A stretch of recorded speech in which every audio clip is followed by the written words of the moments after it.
All right, welcome back to the IEEE STEM Summit, everyone. This is day 3, and we're super excited that you're back.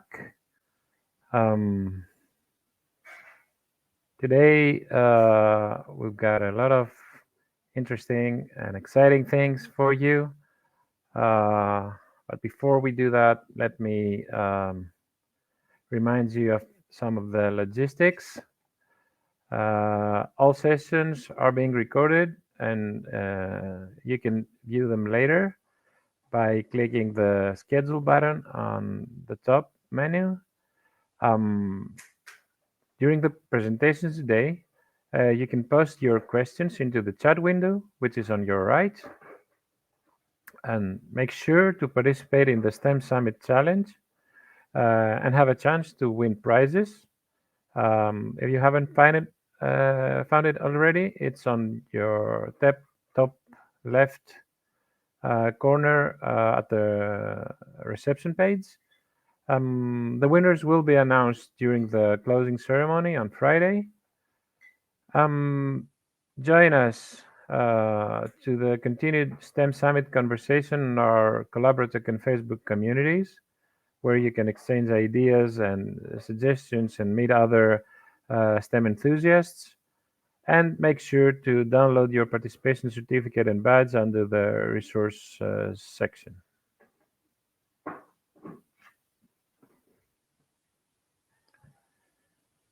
Of course, as I always remind you at the beginning of each session, we're in need of your support. And to do so, except all the other ways, you can also donate to the IEEE Tri-Engineering Fund of the IEEE Foundation, so that you can help us create more resources, lesson plans, and activities and products that we offer for free to all of you in order to conduct more effective STEM outreach activities. Alrighty then. So this session is a panel. It's a panel where we've invited STEM champions and grant recipients.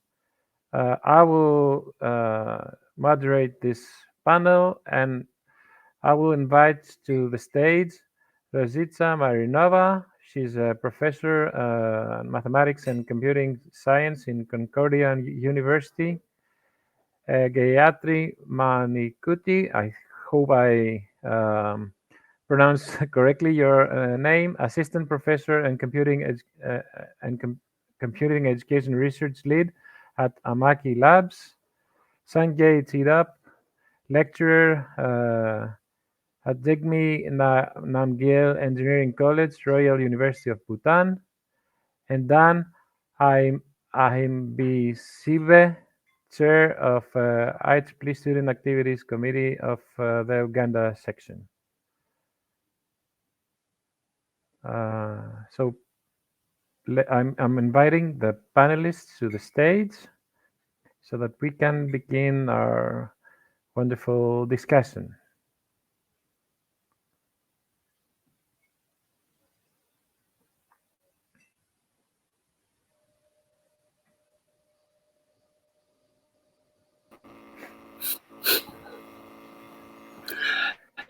So, welcome to this panel. I'm so excited that you are here. You're our champions, our role models. We've got some technical difficulties, and Gayatri is trying to connect. But meanwhile, I would like you to tell us a little bit about yourself. So let's begin with the lady of our company, Rosita. The floor is yours. Thank you very much, Stamatis. Hi, everyone. Good morning, good afternoon, or evening, wherever you are. So my name is Lucica Marinuva, and I'm a professor in mathematics and computing science at a small University in the city of Edmonton, province of Alberta, Canada. And the university name is Concordia University of Edmonton. I've been here for almost 20 years.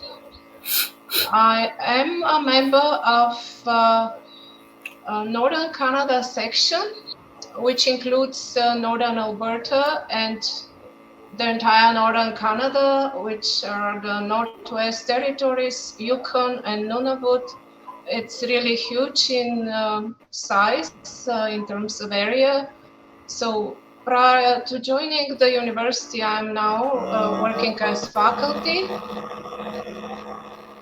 I worked as a research scientist in the software development industry in Canada and in a government research laboratory in Japan.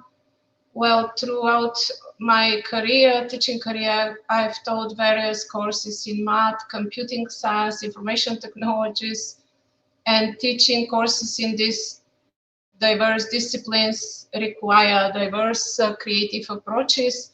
So I've been also involved in advising students for research and scholarship at both undergraduate and graduate levels. So now I'm the training coordinator of our region 7, Canada, also member of the STEM outreach committee within the section.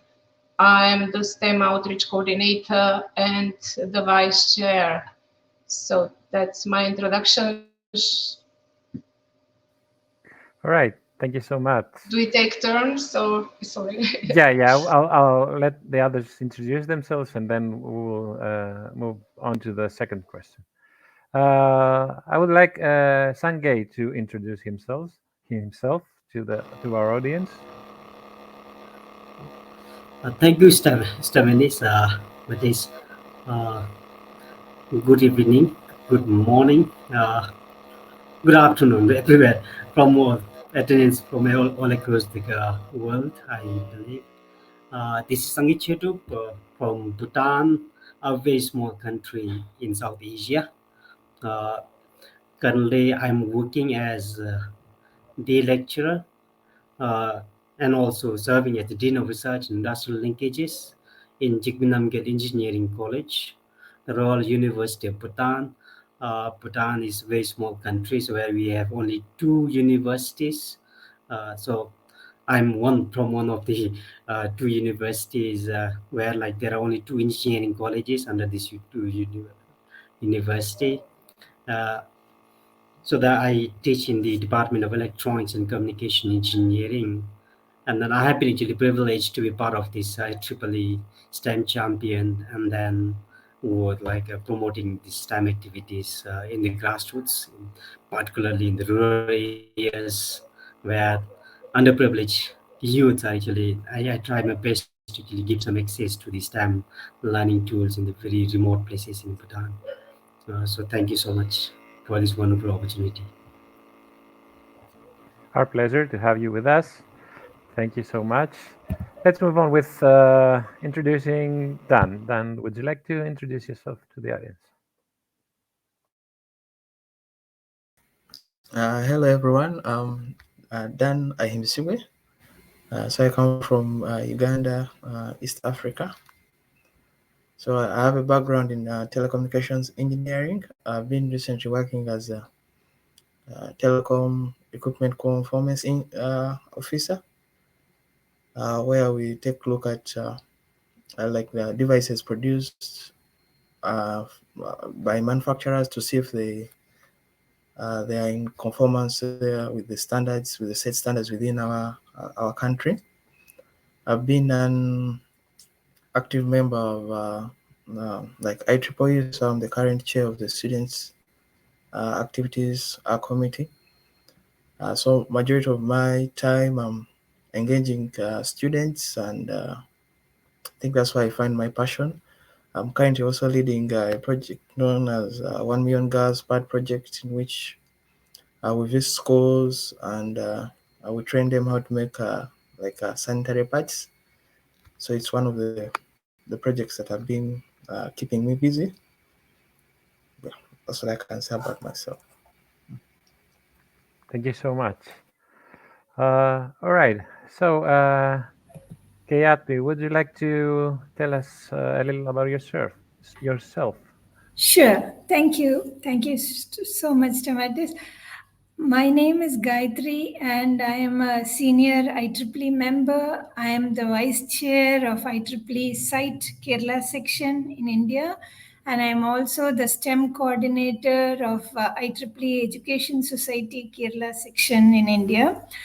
Um, for my profession, I am an assistant professor, a senior researcher, and a computing education research lead at Amachi Labs, Amrita Vishwa Vidyapeetham, which is in again Kerala, India. I have been working on various STEM activities for a while now. I came to India in 2013.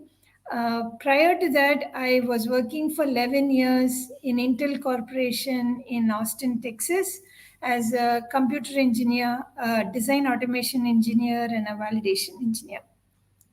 There are some projects that I'm leading right now as a part of IEEE in Kerala section, and I would love to discuss more as we proceed with the panel. Thank you. Great. What a diverse panel we have, right? All right. So, these people are STEM champions. These people are really engaged in STEM activities. And what I would like to know, I'm really curious and excited to learn is how did you get involved in STEM outreach? Let's start with Sangai. Thank you so much once again for the question. Uh, as I told you earlier, like in Bhutan, like I live in a very remote place in the eastern part of Bhutan, and then I teach in engineering college. So over the this year, it's actually 16 years of my service as a in the teaching profession in engineering college. Over the years, when the technology, even in schools, they just started using some like STEM tools, to learn the STEM educations. I felt that there is a huge gap between the urban youths and then the rural youths. So I discovered that uh, if we need to actually bridge this gap, I think like we need to actually take some initiative in the rural place as well. So with this actually maybe became my motivation, whereby so I saw because like in the rural place like hardly uh, the youths do not get any access to the learning tools. So with this, like I started actually coming up with this idea of giving STEM learning tools. Particularly, I have been using for the last 3 years. Like it is the third year this year. Like I am actively involved in STEM outreach program, whereby with my help of my colleague, we introduced two tools like microcontroller, Arduino microcontroller, and then the recently the new one, the Runlink stem cell controller, where like these two tools we felt like very useful to actually make the students learn the modern concept of like the innovations and their use their creativity, all those things, and then take interest in the STEM field. So therefore, so more as it if I go back, so how I did come to this is that I really wanted to actually make a difference in the rural, like among the rural youths, and then if possible, bridge that gap between the rural and urban youths. So therefore, like I started taking this initiative to the rural, mostly in the rural places, and then it has been successful for the last 3 years. The participation from the youths as well as the support from the schools have been very enormous. We have made a lot of progress so far. So in the process, I would like to give you maybe some figures as well. So thank you so much. Thank you so much. Like engaging underrepresented people into STEM is really very motivating. So let's move on. Dan, would you like to tell us how did you get involved into STEM outreach?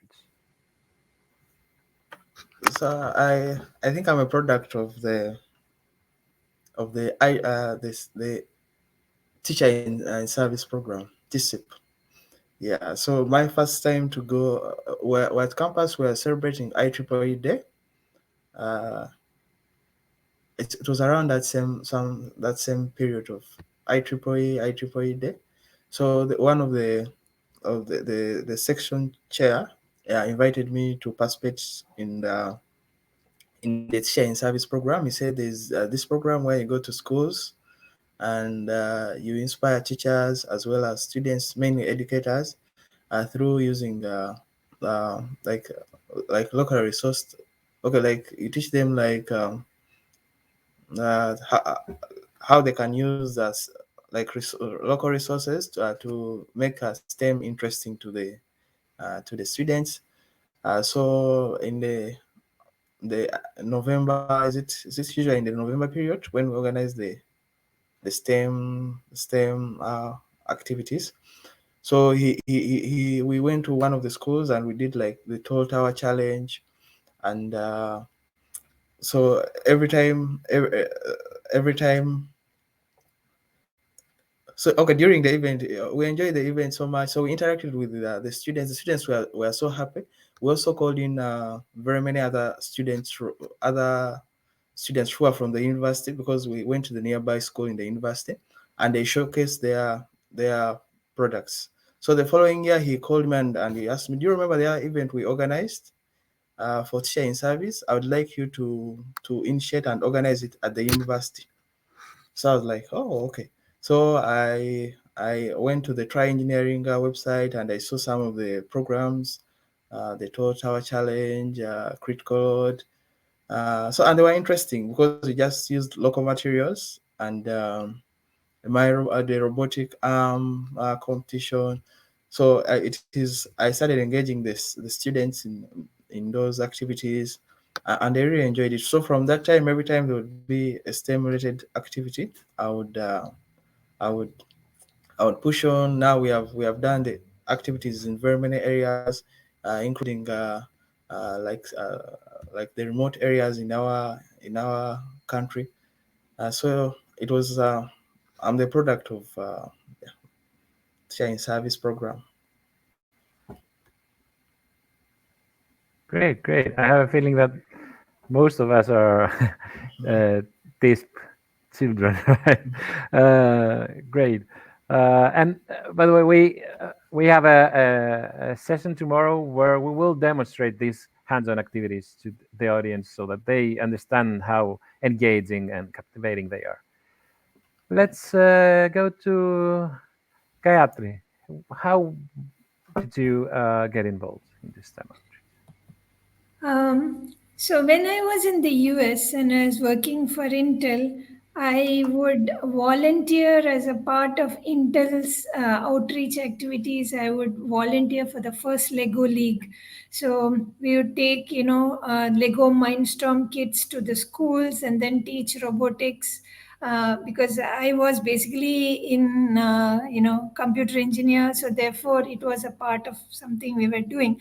And then when I came to India, I saw again, there is a lot of difference between what is available as technology to children in the US and what is available to, the physical computing which is available in India, right? So Sangai was talking about the underprivileged children. So I see that a lot of that problem is there in India too, not because of the fact that they do not know, they just don't have an opportunity to work with this. So in 2015, when I joined, 2013, I joined Amrita Vishwa Vidyapeetham, and in 2015, we got a project in Amachi Labs where we had an opportunity to work in 3 village schools. And I found that, the joy, the difference that you make to their life is just so motivating. And it just made me feel like, it was worth it. So that's how I started with STEM outreach. And when the STEM champion program started in 2021, I was one of the first ones to apply for it. I really was very motivated and I wanted to take it forward as an IEEE volunteer. So IEEE gives me many opportunities to make this difference, and also IEEE's emphasis on working with underprivileged communities, the hard to reach children, makes it even more gratifying for me. So that's how I got involved, and I'm continuing to be involved in STEM. Great, great. When you see their eyes shining and their creativity skyrocket, it's super refreshing, isn't it? All right, yeah. Let's move on to Rosita. The Yeah, same question. yeah, thanks. Well, so I have always loved mathematics and computing science, and they are quite creative subjects. So uh, problem solving requires thinking out of the box. Obviously, also engineering subjects disciplines belong to that part. So I also like teaching, obviously being a teacher, educator all my life, all my career. So in short, I'm quite passionate about mathematics and computing science, and this is why I've been involved with outreach activities for a very long time through IEEE mainly, and another organization, non-profit organization, Canadian Math Kangaroo Contest, which is responsible for the competition Mathematical Kangaroo in Canada for students, of course, in grades 1 to 12, pre-university students. So my involvement with IEEE started, in particular educational activities, started in 2006. I've been involved with the STEM Outreach Committee TISP before. Obviously, I attended several workshops in Canada and in US related to TISP. After, of course, this became the STEM Outreach Committee, or may have different names in different countries. And so I thought that IEEE is very well positioned to popularize the education in the IEEE disciplines. So we offered many workshops over the years here in Edmonton. For students, we went to schools. Of course, other IEEE volunteers assisted with these workshops. So that's, I guess, pretty much my involvement, how I became involved from the very beginning. I started to be involved with education, and in particular, obviously, STEM. Um, Great. thank you. Well, thank you so much. Well, I've been asked in this summit by a few educators, how did you become an engineer? Do you remember how did you become an engineer? When you felt curious about science or engineering or like fixing things or whatever? Uh, Dan, would you like to, since you're, I guess, the younger, tell us when you first felt that you should become an engineer?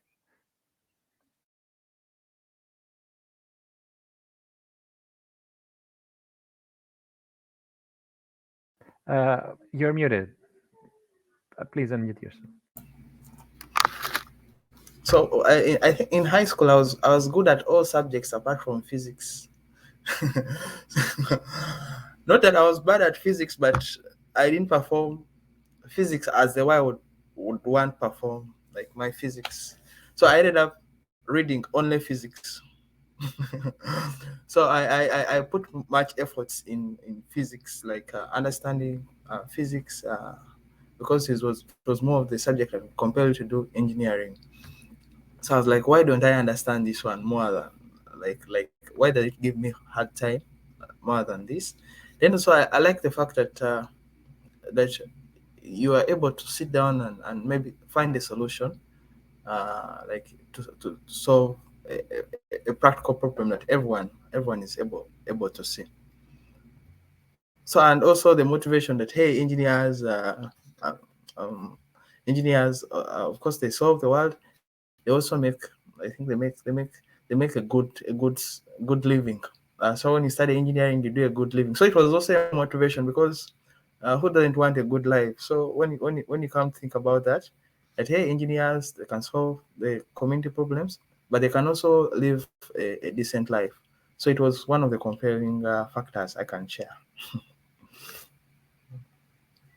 Great, great. Yeah, Kathy, it's your turn. I saw you were moving your hand to unmute yourself, so here you go. Yeah. So I mean, I'm quite old now, so it's a vague recollection when I first wanted to be an engineer, really.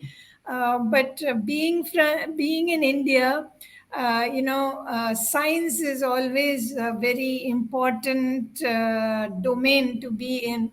So even when I was growing up, even when I was little, my father and mother, they encouraged me to look at science and scientific endeavors, doing activities, learning science just for the fun of it, just for discovering.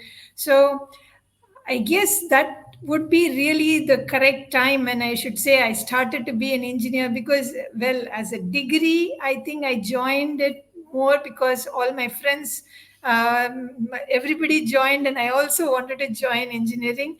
But really, the basic things about what an engineer is, how do you look at problem solving, and how do you look at tinkering, how do you look at making, all that came from much younger age, when I didn't even know what an engineer really was. So uh, but formally I joined, mostly I chose the stream as engineering because a lot of my friends joined engineering, and then I fell in love with it, and I'm continuing to be an engineer even today. Great, thank you. So it's Sangai, it's your turn. Just when did you realize you wanna be an engineer? Just like ma'am, Professor Gayatri, like it is like almost like 20 years back. I really do not remember. Firstly, secondly, like I come from a very like humble background. My parents are very farmer. uh, so it's, honestly, like I did not have any like guidance, like not someone like saying that I should take engineering subject as my study. But somehow like I used to, while I was in school, I used to go be good in like maybe the maths and a little bit in science. And then I started developing some interest in the science. And then when I did my class 12, class 10, and class 12, when I completed my class 12, I he got the scholarship to go to India and then do the engineering degree.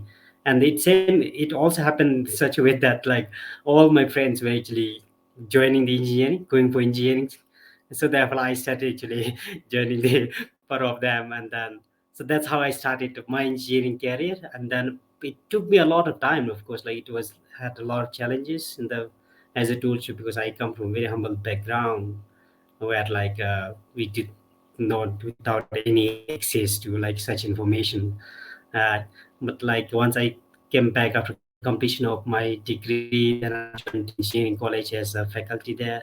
Then I started realizing that like how engineering should be actually the purpose of engineering and our responsibility uh, towards like the like all those things that are part of the engineering profession. And then of course like for the last 3 years I suddenly like realized that the again like there's no difference if you really look into the like creativity and then the ability of the youths. Like there's no difference between the urban and the rural youths. So I take this as my like motto that and I try to encourage the rural youths that there's no difference. The only difference maker is the access to the facilities. So therefore like in a small way I feel like it is our responsibility to actually contribute to the rural youths. So that's why like And it has over the last 3 years, in fact, made me more realize that my job as engineering and someone from engineers is time filled. My own responsibilities more. Actually, I came to understand more. Actually, Great, great, thank great. you. Yeah. Thank you so much. Rosita, when did you realize that you want to become an engineer? Or like Yeah, get involved I'm in the not an science? engineer, Get but involved in yeah, this I'll science. explain. Yeah. Well, I was that close to go to engineering program at university, but I ended up studying mathematics, which is the M part of STEM, right? And I would say also science. However, later, obviously, um, of course, mathematics is very close to computing and to physics, to engineering. So I really loved mathematics. So I chose a university program where I could study mathematics. And at that time, computers were not widespread, but later they became to be used more and more. And my research, my work was in numerical mathematics and scientific computing. So that's how I ended up with the job at the university that required, uh, like, I had to teach computing science and information technologies. So yeah, I find all these subjects really fascinating, especially the technology with all the developments lately.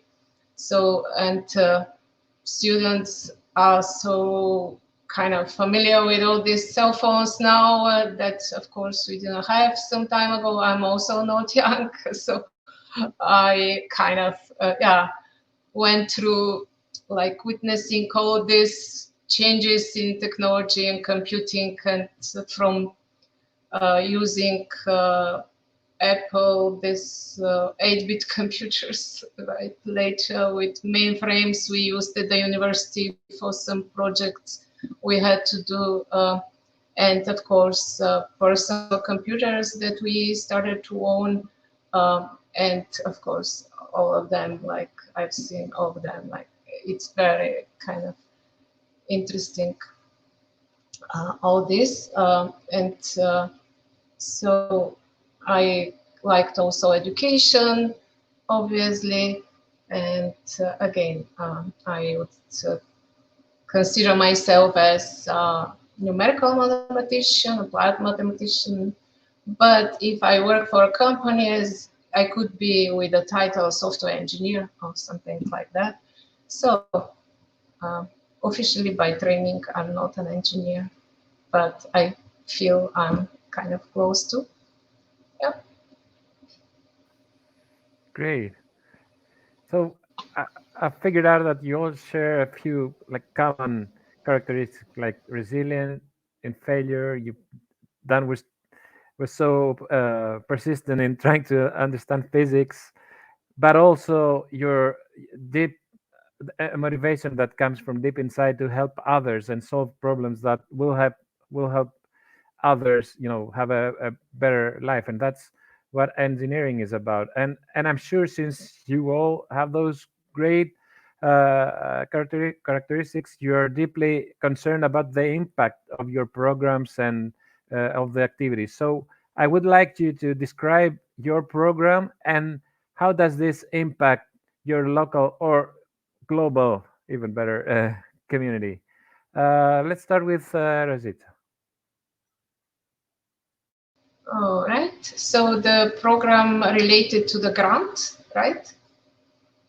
Or in general? So yeah. So my program that I received funding for, which I'm extremely grateful to IEEE, is with a title "How Computers Work."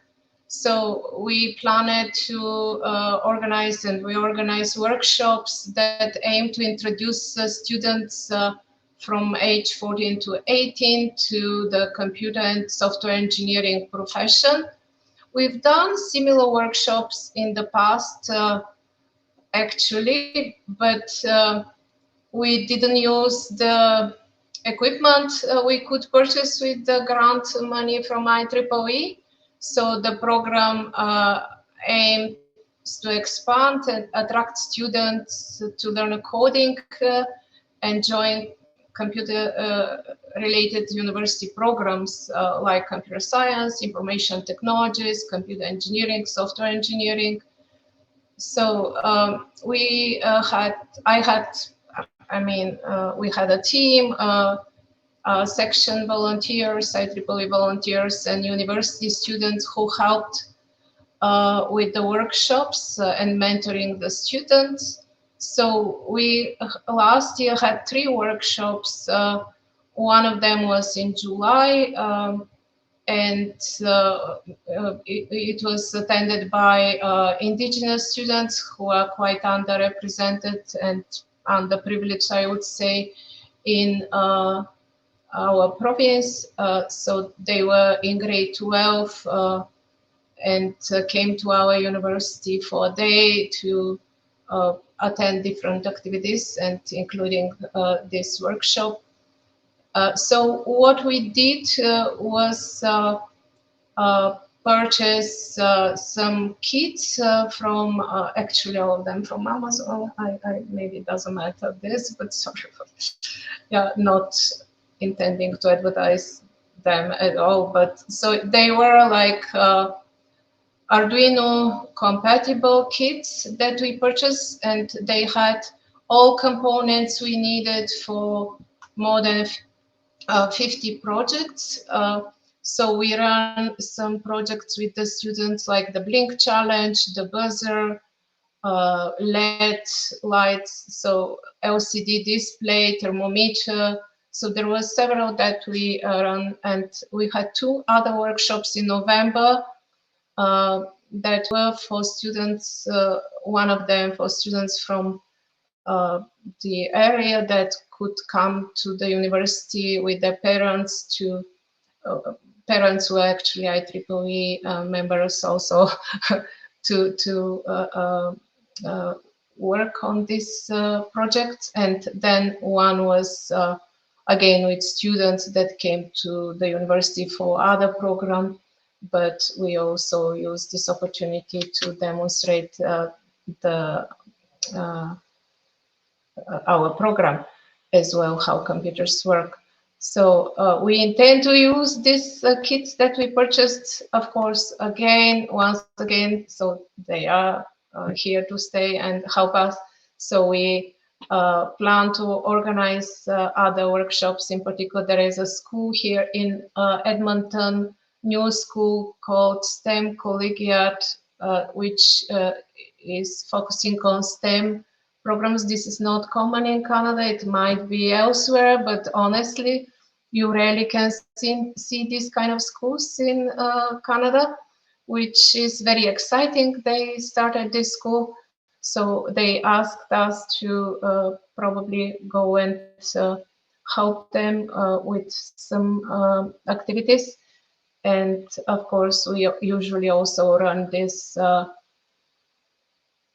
with workshops with students that attend our math clubs. I'm very active with mathematics, as I mentioned before, in particular math kangaroo related programs and classes. So we have 75 students attending classes. So, and usually we offer this kind of workshops for them as well. They are very keen on learning coding. So that's how this idea came, that we need a program to teach coding to kids, and because parents always approached us, can you do something not only for math enrichment but also for coding, and we intend to do that as well.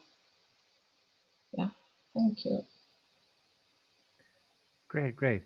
And have you by any chance followed up with those students to understand their career path, or is it you mean that attended the workshops last year? Yep. Not really. No.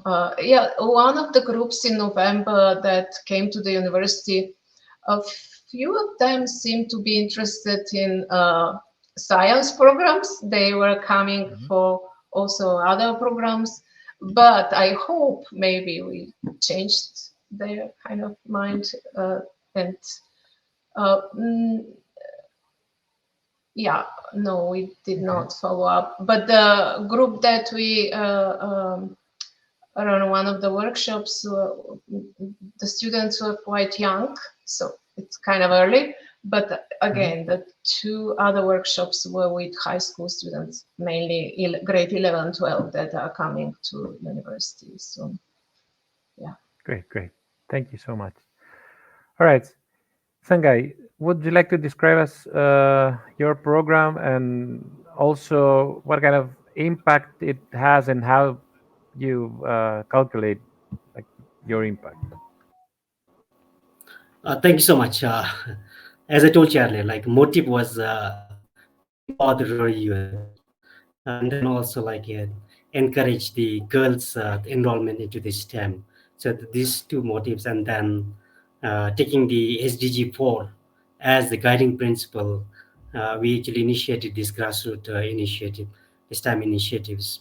Uh, so as I told you earlier, like if you really have that difference that makes between the urban youths and then rural youths is actually the access to the learning facilities.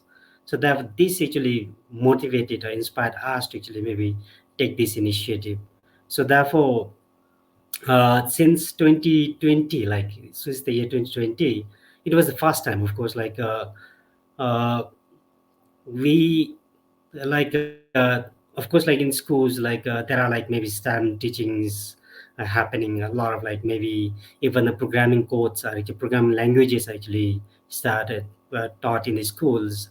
But in the way, like we felt that if we really need to encourage the youth to take up these STEM subjects, I think like we need to have or like give them access to the appropriate tools to actually encourage them to actually, and then uh, make them feel that like this is how like I should actually this, like platform should actually encourage the youths to take this time. So therefore, like we also consider carefully consider taking the choosing the platforms or the tools that we actually will use while they're like, introducing these time programs. So we chose the Arduino microcontroller as Rosita mentioned, and also like the features another quite new, like but like quite simple as well, whereby we can easily go to the internet and then start actually doing the simple programming and make the application such as automation and then the Internet of Things applications very easily. So that is actually the Runlink stem cell controller. So therefore we chose these two tools, and then so in 2020, like I along with my colleagues could get the fund of around 100,000 USD from our local funding agency. So with that fund, we purchased some of those tools, and then conducted like 3 to 4 hours of workshop for the schools. So during that time, we covered only 2 schools, and then where like around 40 students we covered, and then took the like basics of like programming, introduce them to the basics of programming, and then developing the concept of the automation and then the Internet of Things and all those things. So when we did that, like their reaction was very encouraging for us. uh, because like we focus on the hands-on learning, when then like use their own creativity and then innovations and all those things. So when they were able to do with their own hands, and then come up with their own applications, and when they were able to see with their own eyes, so they were like, wow, like, so this is how things should work. And then this if wish that such tools are actually taught in the school when the STEM subjects are taught. So therefore, like that, like reactions of the students actually encourage us to actually move forward. So in the second year in the 21 to 2022, then from our college itself, like our management was very supportive of this one, because we felt this is very important. We can actually, as a community service. Uh, so therefore, like again, like we managed some fund from our college, and then we covered we are supposed to cover like around 5 schools during that time, but unfortunately like COVID pandemic came in. So when we reached to third school, then we have to actually abruptly like stop our program, where like during those days, like that time, like we felt that first just like few hours of our program wasn't actually enough, so we extended to 2 days of workshop for each students. So with that program we covered around like 200 students from the 3 schools. And then during that time also, like we took the students from like grade 6 to 12. But later on, like we realized that the grade 6 to 7, where they were a little bit like too young, like they were not able to catch up with that. So therefore in 20 like last year, like from 2022, I was very fortunate to get like a grant from the IEEE, the 2000 USD. And then that wasn't enough for us.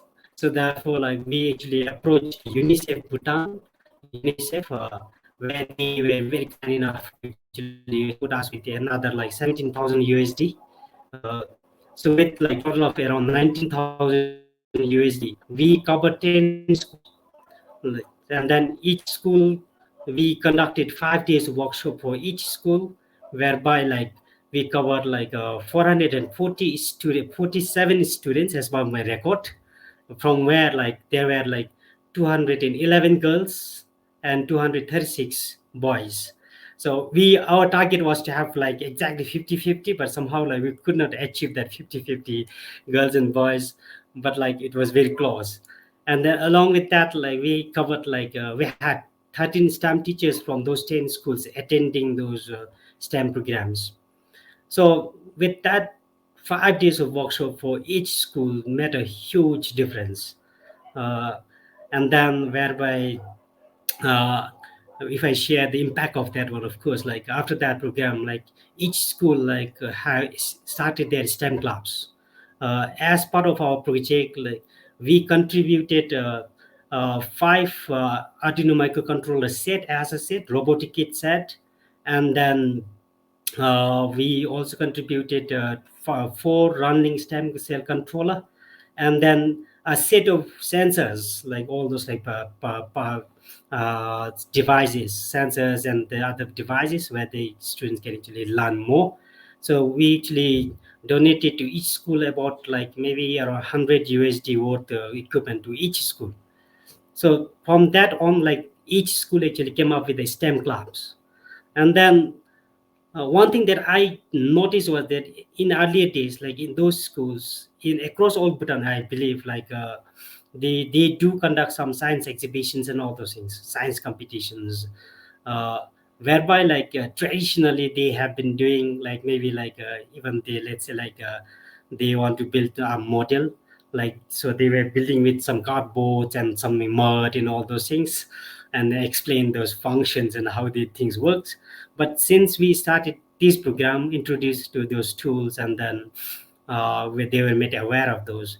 So since last year, I noticed that schools actually started using these tools, like Arduino microcontrollers and running controllers, to come up with the like science excellent ideas, exhibitions.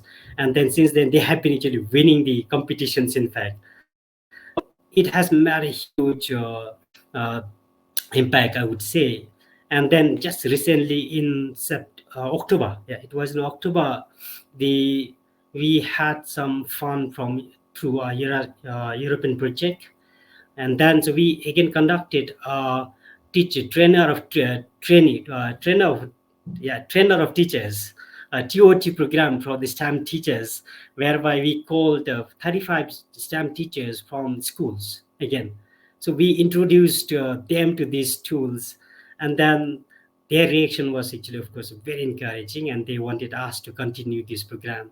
So we look forward to continue our program and cover more schools. In fact, I would say that when we our when we did advertise that our program is for the grassroots rural youths, so there are more like disadvantaged places in Bhutan. So we started getting call from them like, why not, like we also be far from the capital city Thimphu, so why not this program is not brought to our school. So that's we started having such a, getting some such a feedback from the schools. So therefore, I would also like to share with you all that, so this time also we wanted to continue the program and cover around like 20 schools in fact. So we have made a proposal to the UNICEF, but so far like we have not received any response from them regarding the funding, but we are actually hopeful to get some more funds so that we can cover more schools. So thank you so much. Thank you so much. Great effort on engaging those students. Um, Dan, would you like to tell us a bit about your program and the impact it has? Hello. So I received a fund to support my program. It's called My Robotic Friend Workshop, in which we aim to introduce robotics to children in high school and in and primary schools. So using the Lego educational uh, Mindstorm kit. I think it's the Lego kits are one of the easier tools to introduce like robotics to children, like in schools, and also to go through the stages from building the robot to programming the robot and making it function. So we visited for this particular program. We visited 3 schools, mainly targeted underprivileged like schools, including one of them which was orphanage, which was catering for children who had no home. So it was a great experience to interact with those children. Some of them have, most of them have actually never maybe even had an interface to build something. So we try to give them the experience of building a robot, and also to inspire them so that they can become engineers, and also talk to them, because we had the first session we always had was trainees of trainers, where we invited like student IEEE volunteers from the various student branches. So we go through the program, how we're going to train these students, what kind of tools are we going to get. Then after we go to the schools, and then so we go with students who inspire these students, what we do, how we are able to solve our problems. So among we interact with about 151 students by the end of the program, and about 21 student like volunteers, and about 11 teachers were fully uh, participating in the project. So this also gave birth to we got support from also IEEE Photonics Society. They sent us optic kits. So the kids are able to learn about refraction, so like using the practical, really seeing how light, like using practical experiments. Then also we got so the program, we're able to get more support from epics. So now we are running about IEEE innovative STEM program, where we have visited this year. We have visited about 9 schools. So each of those schools, we teach them, we do electronics, optics, and then programming. So we divide the teams because of the limited time and sometimes the limited resources. We divide the teams into those who are interested in electronics, those in optics, then those in programming, then also edges, because we're not going to teach. There are some tools that are advanced, so that we cannot teach them to the young students. So it has been great. We have, I think, we have really inspired some of the students, because I remember sometime one of the child called me and was like, "Hey, I want to be." He was going to another level, so he called me. I was like, "How can I become an engineer?" I was like, so he was asking me for the subjects he chooses so that he can become an engineer. And then one of the girls called and said, "Hey, I've started learning programming. I would like, where can I get more resources? Do you have any resources you can send to us? So we're like, yeah, these children remember, because some of them are really young and they remember. And the beauty is that we have been able to go back like 2 to 3 times to the same schools. So, and sometimes they invite them. They be like, "Hey, do you have any other program for us? Yeah, our school doesn't do well in okay, we call them now sciences. So, are you able to inspire those kids? Want them to be able, because they have like particularly like find a class of maybe 40, has like 10 girls or even less who want to do sciences. So, like, would you come with some of those students who are doing the female students who are doing engineering? We want to inspire our girls to also take on what engineering. So it has been engaging. We from time to time we have learned how to manage the projects, learned how to scale the projects, and also how to create impact in the project. And it's engaging it's really fun to enjoy, to learn from. So in our other projects, what we have been doing, we get the kits and we give the students without telling them what to do. Like, we tell them to follow the instructions in the kit. So our work is to just guide them in case of anything, and you find the kids are able to solve them. So we believe that also, other than us teaching them how to do like this, we'll be like, no, their instructions are in this kit. So if you want to create a circuit, there's a series, there is this. So follow this instruction, and in case of anything, let us know. So it has been, we have found out that the kids can actually solve the solutions, and they know. You find the kids saying no, they're discussing with each other, no, don't put this block here, put it here. So it also engages them. You find they're saying no, this is wrong, they are saying no, we can do it like that. So it has been a way of saying that, hey, in case one thing, in case we have very resources, I think to any community, they can be able to come up with solutions. Sometimes they don't know, but I believe that one thing that has taught me that if we avail resources to the community and inspire them they can really come up with innovative solutions.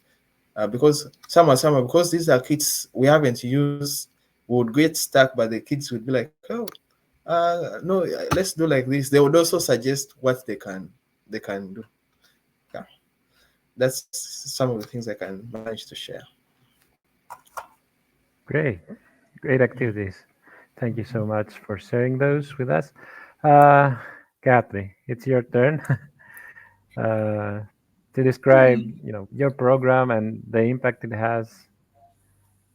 So, Yeah, so the program that I got funding from IEEE in 2022 and again in 2023, the name of the program is Team for Social Good. So the program aims to harness the power of STEAM, that is science, technology, engineering, arts, and mathematics, for a positive social impact. So what we are doing in this program is to target middle school children, so seventh grade, eighth grade, ninth grade children, and we give them real world problems which are based on UN sustainable development goals. So we take one of the UN SDGs and we craft a problem around it. So the way our program is structured is basically we use the BBC microbit. So this is a very popular low cost microcontroller, especially in Europe, and we teach them how to work, connect with sensors, connect with motors, actuators, and how to connect to the internet to make it an IoT, create a robot, different variations with the BBC microbit and extension boards of the BBC microbit. And then we also teach them about the sustainable development goals, the 17 UN SDGs. And then what we ask them is, okay, around your community, you see problems, you see social problems. Now let us. We ask them. We can divide them into groups and ask them to pick, problems that they would like to solve within the community, which they think they can do with technology. And so the children come up with, they have discussions, they have fights. Some children want to do this, some children want to do that, but the thing is, they learn to resolve it, they learn to discuss it out, and which is all very important. It's all part of the learning process. They learn to research, read more about it, find out. And once they identify a problem or two problems, we ask them to come up with different solutions. So we go through the IEEE engineering design process to ideate and come up with different solutions. And then we go into the process of making working prototypes. So now that we have come up with ideas, how do you create prototypes? And then some prototypes fail, some prototypes actually work, and then we have a discussion on why something failed. So typically our program in 2022 was a 10-day program. So they learned how to go through this engineering design process, learning from the basics of coding to creating a working prototype as a mock session. And then finally, we have like a hackathon. We call it a makeathon. So we have a 1 day or a 2 day makeathon, where on the spot we give them a problem on the UN SDGs. Like, say, for example, there is a newborn baby and the baby is unable to maintain a temperature. And now you have to create a solution where you will help the baby maintain a temperature. What all sensors would you need for this kind of a thing? What all ways will you do this? So they'll have to come up with ideas on the spot, see whether they remember it, and actually create something with the thing. Now, in order to measure the impact of what we have done, we used actually IEEE STEM Outreach Measure of Impact Questionnaire. This is something that was developed by the IEEE Education Activities Board, and it has been something that I learned from Lynn and Donna. They, as IEEE STEM champions, they introduced me to this questionnaire, and I thought it is a very fantastically designed questionnaire. It is based on IEEE's design principles and IEEE pre-university STEM education theory of action. It has measures based on that. So we used it before the program, and we used it 3 months after the program to see how much the children are rating their learning from the program. And actually, this year in 2023, we had an EduCon paper where we had submitted the measure from that. And what we saw is that there was a significant learning and competency outcome from that. So the children felt that they have really learned about their technical skills on IoT, their technical skills on app development significantly improved. Even though it was a very short program, just 10-day program, and this year it was only a 6-day program, still, because they were not exposed to something like this before, they really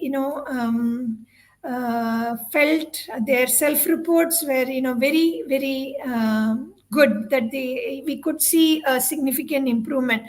Not only that, when we also measured on the different their feedback or their self-report on the 3 IEEE design principles, right? So the first design principle is that they got an opportunity to know how engineering and technology can make a difference. The second principle is that they understand that engineering is for everybody. It's for underrepresented population. It is for everybody. It's not only for the elite. And the third is about the program itself, that it had a high quality content. And on all of them, they rated above 4. So 4, it was a Likert scale on 0 to 5, 5 being the highest. So all just across the board. So we could make objective measures because of the IEEE pre-university STEM team's effort, I would say, in preparing such an objective measure, and the Education Activity Board to do all the research to do this. We also, in this, as a part of this, we also collected data on how they felt they could participate in problem solving, how they felt their experience was meeting STEM professionals, the engineering habits of mind. So these are critical, as far as I have seen and understood, the program impact measures. When we have a good score on this, definitely we can say that the program had a good impact on them. So we are continuing to track their progress. We are continuing to work with the children even now. So we had the first round of funding in 2022 and we the second round of funding in 2023. So we'll need some more time to really collect a long-term progress chart, but we are hoping that as we continue to engage with them and as we continue to get support from IEEE for the STEM activities, we will be able to have a long-term measure. But at least the short-term measure of pre and 3 months post has been fantastic and it has been very good. So yeah, that's the program and the measure. Thank you so much. Well, I've noticed that you've mentioned a lot of challenges that you've overcome, like except funding, of course. There are so many other uh, problems that you've solved by in your process of creating and maintaining those great programs. Um, and there are some questions by the audience that you didn't quite mention. That is why I'm gonna point them out. Like for example, how do you engage other adults to help you with these STEM outreach events? Uh, how do you manage to lure them into those great programs? Who would like to? Let's start with Gayatri. Yeah. Thank you. So we did this program as a part of two groups. One is the IEEE site, which is a special interest group on humanitarian technologies, and we also did it as a part of our IEEE Education Society in our section. And ours is a large section, so we have a large volunteer base. So the having this proposal and the program as a joint program between societies, between different groups, we got a lot of student volunteers. They are all, most of them were engineering students or engineering faculty. So the children really got to see. So in fact, one of the sessions we had was a day in the life of an engineer, and we all told what we did one day in our life. So the way we engaged adults was, we asked them to be mentors for the children. We said that they need role models, they need guidance. You're an engineer, you show them what you do in a day, you show them what you do in your life, and you encourage and motivate them to be that. So that is our strategy for engaging adults in the program. Great. Sangai, do you engage other adults or you're doing all the work yourself? No, no, no, not at all. We have a student. We have about I think 25 volunteers this year. IEEE volunteers from the Education Society and the site group.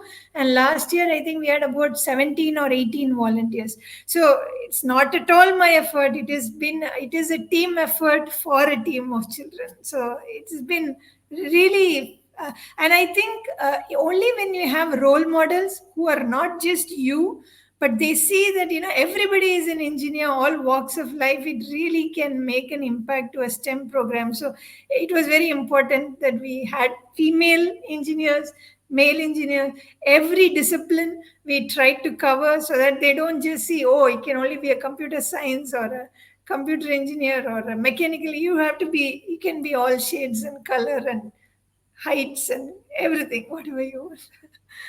Great, great, great. So yeah, what about you, Sangai?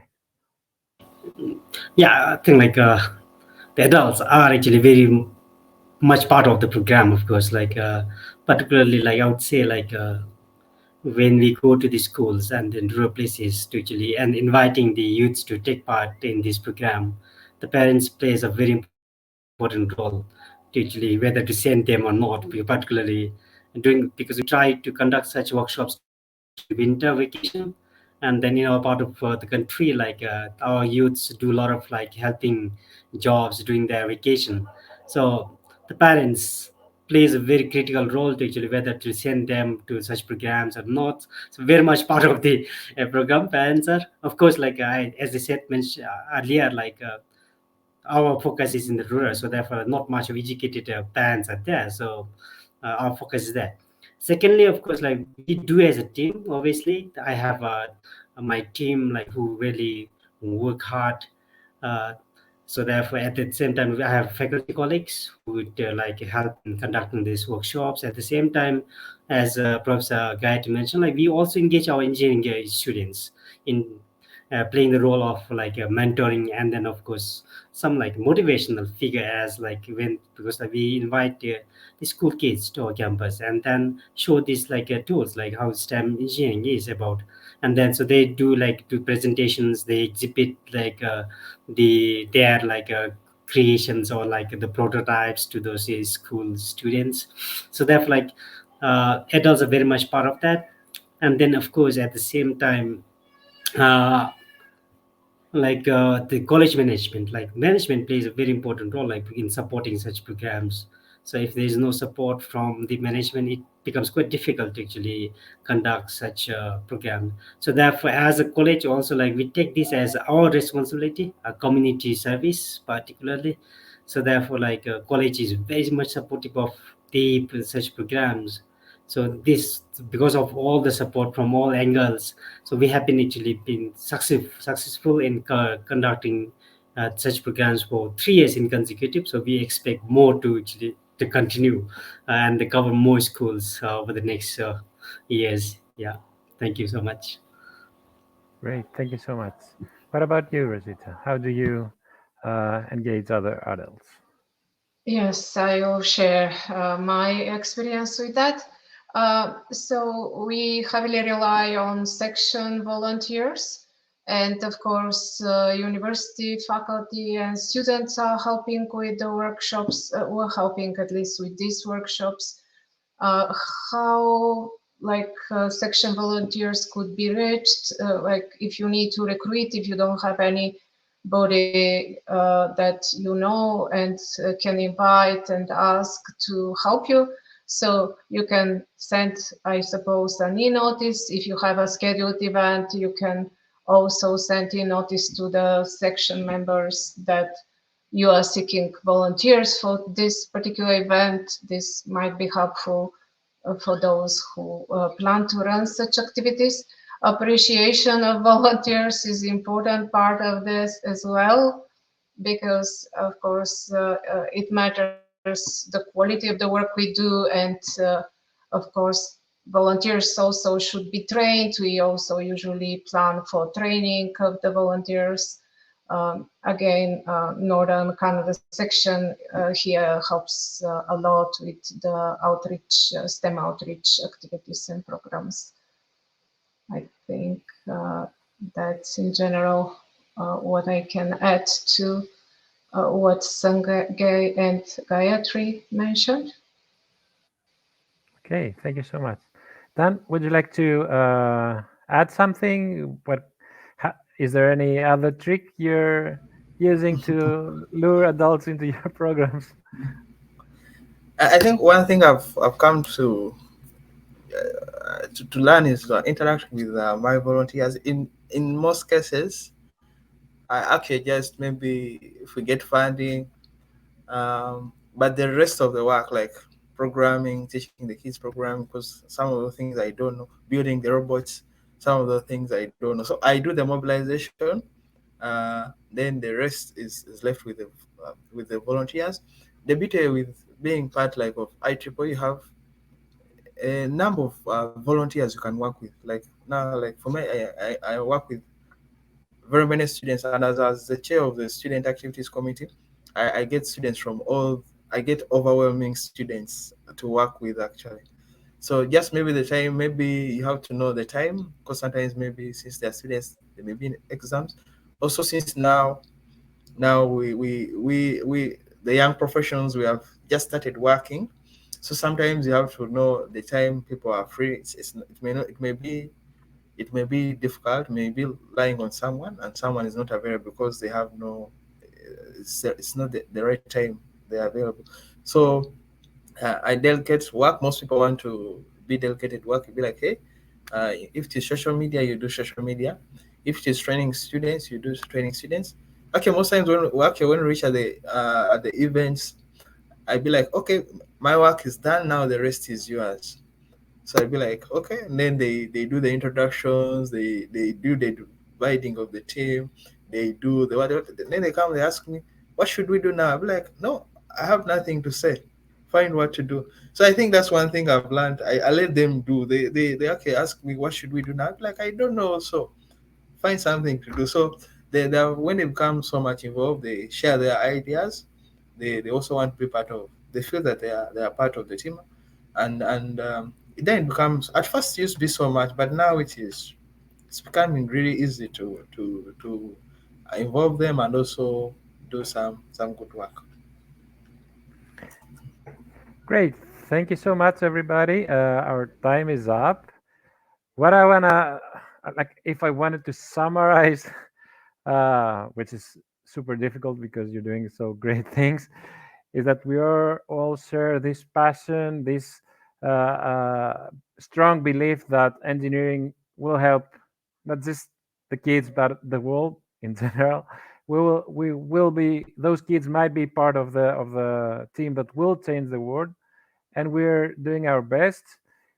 IEEE provides this networking and this environment to do so. And of course, like I want to advertise try to, we are providing all those resources and support for you to conduct those great activities and bring as many kids as possible into the engineering path. There are hundreds of questions. Have a look, and if you want to answer them, go ahead. And I'm letting the audience know that some of you have booths too, so that they can go and meet you there and continue this great discussion. Thank you so much. It was an honor having you in this panel.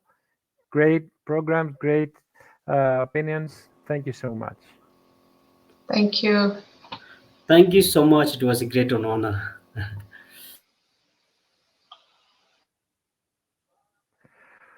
All right.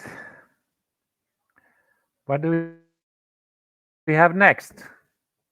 We have Tiffany Ticci. She's a great STEM enthusiast.